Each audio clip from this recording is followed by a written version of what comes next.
Hello नमस्कार, मैं हूं रंजन और एक बार फिर से आप सभी का स्वागत करता हूं अपने चैनल न्यू सक्सेस मंत्रा में। दोस्तों, आज के इस वीडियो के अंदर हम जो हैं गांव का घर, जो कि क्लास 12 का एक बहुत ही महत्वपूर्ण जो है लेसन है, ठीक है, और कविता है, तो उसी का सारांश पूछेगा आपके एग्जाम में, जो कि 5 नंबर का हो सकता है। उम्मीद करते हैं आपको ये चीज़ें जो है अच्छा लगेगा और जो है आप इसको याद करेंगे, ठीक है। इसको याद करेंगे और हूबहू जाकर अपने एग्ज़ाम में ऐसे ही लिखेंगे, तो आपको अच्छे तरीके से 5 नंबर मिलेगा। तो चलिए, गांव का घर जो शीर्षक कविता है, इसी के ऊपर सारांश लिखने की बातें चल रही हैं। एकदम ध्यान से आप सुनिएगा, बहुत ही इम्पोर्टेंट जो है ये कविता है और यहाँ से सवाल आपको देखने को मिल सकता है, 5 नंबर में आपको पूछ सकता है। तो चलिए बिना देरी किए शुरू करते हैं। कह रहा है कि गांव का घर कविवर ज्ञानेंद्र पति द्वारा रचित सुप्रसिद्ध काव्यांश है। यानी कि गांव का घर जो है वो, ठीक है,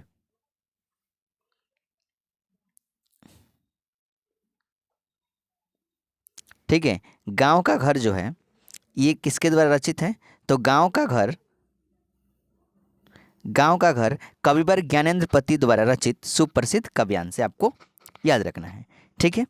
आगे बोला है कि ज्ञानेंद्र पति ग्रामीण संस्कृति का विवरण देते हुए, यानी ग्रामीण संस्कृति, गांवों के बारे में बताते हुए, ठीक है, याद रखिएगा, ज्ञानेंद्र पति ने गांवों के बारे में विवरण देते हुए, गांवों के बारे में बताते हुए गांव के घर की विशेषता का चित्रण कर रहे हैं। यानी कि इस लेसन के अंदर जो ज्ञानेंद्र पति हैं वो गांव ग्रामीण संस्कृति, यानी कि गांव की जो संस्कृति है, गांव में जो घर होते हैं उनकी विशेषता का क्या किया है? चित्रण कर रहे हैं। यानी कि गांव के घर की विशेषता के बारे में बता रहे हैं। आगे है कि गांव के घर की विशेषताओं को उजागर कर रहे हैं। यानी कि गांव के घर के बारे में जो है बता रहे हैं, गांव के घर की क्या विशेषता होती है, इस चीज़ को जो है इस कविता के माध्यम से उन्होंने बताने का प्रयास किया है।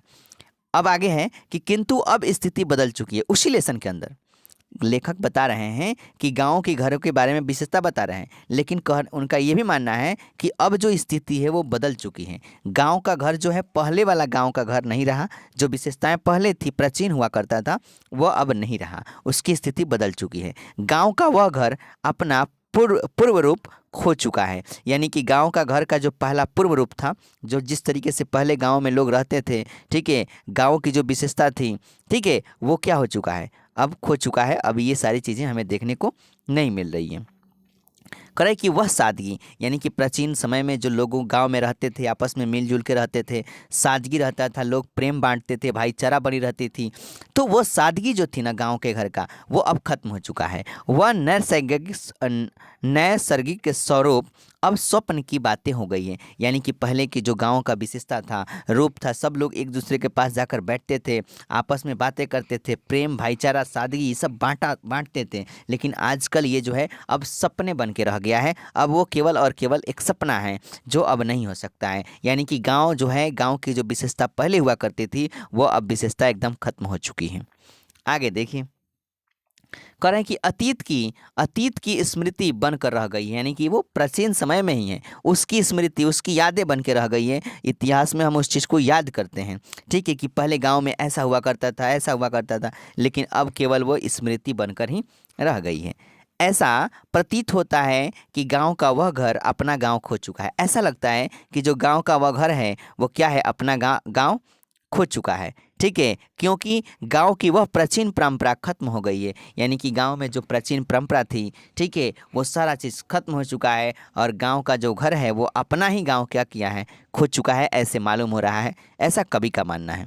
शहर की अदालतों और अस्पतालों में फैले हुए भ्रष्टाचार, ठीक है, भ्रष्टाचार के डरावना मुख चबा जाने और लील यानी निगल जाने को तत्पर है। यानी कि जो शहरों में क्या है, शहरों में जो अदालतें हैं, शहरों की जो अदालतें हैं, अस्पतालों में जो भ्रष्टाचार फैल रहे हैं, वो अपना ऐसा मुख खोल बैठे हैं, ऐसा अपना मुख खोल बैठे हैं, ऐसा लगता है कि अब चबा जाएंगे, निगल जाएंगे, ठीक है, इसके लिए तत्पर है तथा बुला रहे हैं। यानी कि अस्पताल में जाइएगा, ठीक है, तो वो क्या होगा, वहाँ पे आपको बुला रहा है। अस्पताल वाला इतना ना मतलब आपसे भ्रष्टाचार करेगा, ठीक है, दवा का दाम इतना है और मांगेगा दुगुना तिनगुना इस तरीके से। तो ये सभी चीज़ें आपको निगलने के लिए बुला रहे हैं वहाँ पे, ऐसा कुछ लेसन में दिया गया है। इससे गांव की ज़िंदगी जो है कहीं ना कहीं चरमरा रही है और गांव की जो स्थिति है इस समय एकदम चरमरा सी रही है और उनकी स्थिति खराब हो चुकी है। तो यही सब है, आप इसको आसानी से आप क्या कर सकते हैं, याद कर सकते हैं इसके बारे में और आसानी से आप लिख भी सकते हैं।